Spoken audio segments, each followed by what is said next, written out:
Un musical classico portato in scena da una trentina di giovani. Che esperienza è stata e come ha condotto la regia? È stata un'esperienza straordinaria, anche perché loro, anche se non sono professionisti, hanno dato l'anima e si sono impegnati così fortemente da non avere neanche dei cali per il rendimento scolastico, e questo è quanto dire.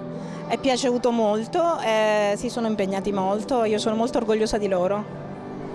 Numerosissimi talent scout, che esperienza è stata per te? È stata un'esperienza bellissima, una nuova esperienza che non avevo mai affrontato.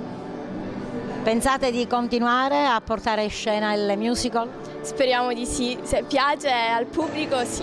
Un'iniziativa che rientra nell'ambito del progetto Tutti i colori servono per fare l'arcobaleno e che ha scopo di beneficenza. Sì, i nostri studenti è già il terzo anno che si dedicano a questo progetto con attività di laboratorio, anche teatrale, e il ricavato dei biglietti che i ragazzi pagano vanno in beneficenza.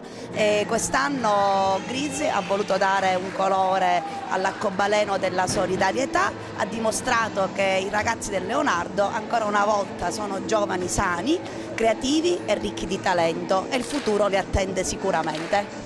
Un'iniziativa che ha coinvolto la scuola, ma cementificato il rapporto tra scuola e famiglia. Le famiglie hanno collaborato per la realizzazione dei costumi, delle scene. Sì. Ci sono state le collaborazioni delle famiglie a cui abbiamo dedicato l'anteprima del lunedì pomeriggio e il teatro era gremito quasi come oggi. Sono una trentina di ragazzi, forse anche di più, coinvolti, già ballerini, cantanti.